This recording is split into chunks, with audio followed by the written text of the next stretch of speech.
আসসালামু আলাইকুম এভরিওয়ান। আজকে আমরা দেখাবো একটি ব্যতিক্রমী গাছ দেখাবো, যে গাছটি আমরা আজকে রোপণ করব। এই গাছটি সাধারণত অনেকে অনেক নামে চিনে থাকে। যেমন অনেকে কাকরোল বলা হয়ে থাকে, কোকরোল বলা হয়ে থাকে। বাট এটা কীভাবে রোপণ করা হয় আসলে কেউ জানে না। বাট এই যে দেখুন কোকরোল বা কাকরোল যেটাই বলেন না কেন, এই গাছের বীজটা দেখতে কিন্তু এরকম হয়, কিছুটা সেকা আলুর মতন। তো এখানে একটা গাছের ব্যতিক্রমী জিনিস আমরা দেখতে পারি, যে এই গাছে কিন্তু আসলে বিয়ে দেওয়ার মতন, মানে নারী পুরুষের যেরকম বিবাহ দেওয়া হয় এরকম এদেরকে একটা বন্ধনে দিতে হয়। যেমন এখানে ফিমেল গাছ এবং মেল গাছ দুইটা রয়েছে, মানে ফিমেল এবং মেল জাতের বীজ রোপণ করতে হয়, দুইটা রোপণ করতে হয়। আর এটা যদি রোপণ না করা হয় তাহলে নাকি শুধুমাত্র গাছ হবে, বাট ফসল হবে না। তো আমরা আসলে এটা দেখে একটু আশ্চর্য হলাম, কারণ এই গাছটা আমি প্রথমবার লাগাচ্ছিলাম। যে কারণে এটা দেখে আমি একটু আশ্চর্য হলাম, এটা অনলাইন থেকে অর্ডার করেছিলাম। তো আমি আমার জমিতে 4 জায়গাতে এটা লাগাই দিলাম। তো 4 জায়গাতে লাগাই দিলে এটা আসলে লতার মতন দেখা যাচ্ছে, বড় হয়ে যাবে। তো সুন্দরভাবে মাটি খুঁড়ে নিলাম। নেওয়ার পরে এখানে একটু মাটিগুলো ঝুরঝুরে করে নিয়ে এগুলো জাস্ট রোপণ করে দিতে হবে। তেমন কোনো বেশি কাজ এগুলোতে আসলে থাকে না। এগুলো রোপণ করে দিতে হয় এবং দিয়ে একটু পানি দিলে হয়ে যায়, এবং এগুলো মেইনটেন্যান্স যেগুলো কস্ট আছে এগুলো অনেক কম।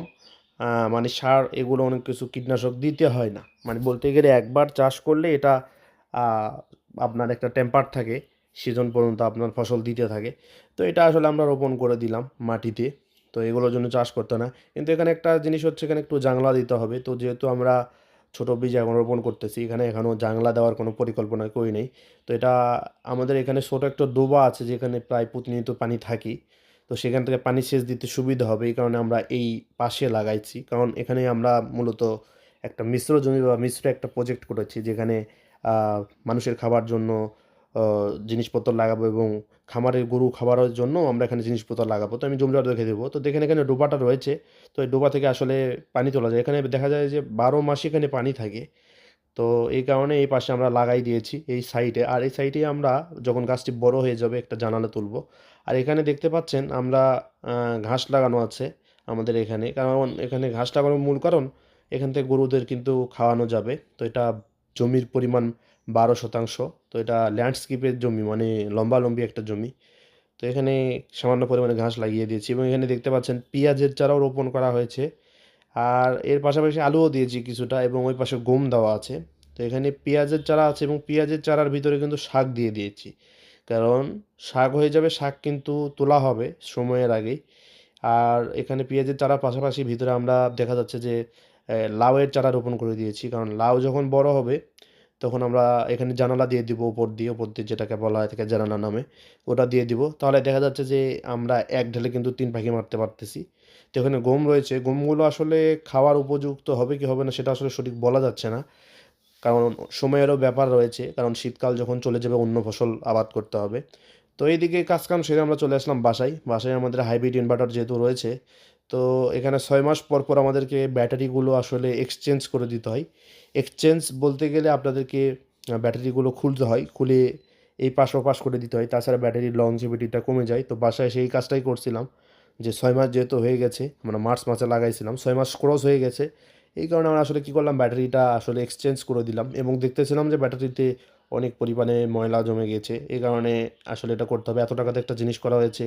সারা বাড়ি এবং আমাদের সেচ পাম্প চলে। সেক্ষেত্রে এটা যদি আমরা মেইনটেন্যান্স না করি আসলে বড় একটা বিপদে পড়ে যাব। এই কারণে আসলে আমরা টাইম বের করে জিনিসটা একটু মেইনটেন্যান্স করলাম। ভালোভাবে এগুলো টার্মিনালগুলো মুছলাম। পানির লেভেল চেক করলাম, অ্যাসিড দিলাম। দিয়ে এটা ভালোভাবে আবার সুন্দর করে যেমন ছিল তেমন করে লাগিয়ে দিলাম। তো এতে করে দেখা যাচ্ছে যে ব্যাটারি হেলথটাও ভালো থাকবে এবং বেশিদিন চলবে। তো একটা কাজ এখন কমপ্লিট হয়ে গেল। এখন শীতকাল শেষে আমাদেরকে আরেকটা কাজ করতে হবে। সেটা হচ্ছে সোলার প্যানেলগুলো রয়েছে। সোলার প্যানেলগুলো আসলে পরিষ্কার করতে হবে। কারণ সোলার প্যানেলগুলো পরিষ্কার না করলে কিন্তু কখনোই আমরা পর্যাপ্ত পরিমাণে ব্যাকআপ পাবো না। এমনিতে শীতের দিন চলছে। আপনার রোদ বলতে গেলে নেই। আজকে রোদ ছিল, এই কারণে আসলে ব্যাটারিগুলো এক্সচেঞ্জ করে দিলাম, যাতে ব্যাটারিগুলো আসলে ভালোভাবে লংজিভিটিটা বাড়ে।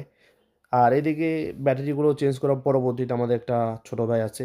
তো ও বলতেছে ওদের সরিষার ক্ষেতে আসলে পানি দিতে হবে। এমন জায়গায় তো ওরা সরিষার ক্ষেত করেছে যে যেখানে আসলে পানি সেচের কোনো ব্যবস্থা নাই। আপনারা কখনো এমন করবেন না যে কোনো ব্যবস্থা ছাড়া আসলে সরিষা সেচ দেওয়া বা যাবে এমন। তো আমরা আসলে আমাদের এখানে একটা বড় খাল রয়েছে। তো এটা আসলে সরকারি খাল বললেই চলে। তো এখান থেকে যে কেউ পানি নিতে পারে।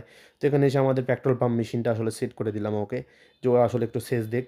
তো এদিকে মেশিন চালু করে দিয়ে আসলে চলে গেছিলাম আমরা।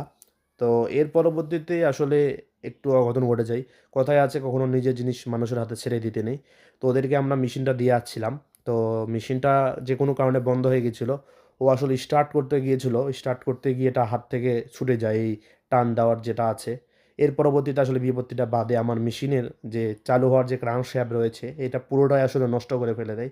এখন মানুষকে একটা জিনিস দিয়ে আসলে এক্সট্রা একটা খরচ করতে হবে। তো এটা আসলে চেঞ্জ করতে হবে। তো এটা আসলে আমার লোকাল এরিয়াতে নেই। এই কারণে আসলে আমি অনলাইনে অর্ডার করলাম। তো আজকের ভিডিওটি এ পর্যন্তই। সবাই ভালো থাকবেন, সুস্থ থাকবেন। আল্লাহ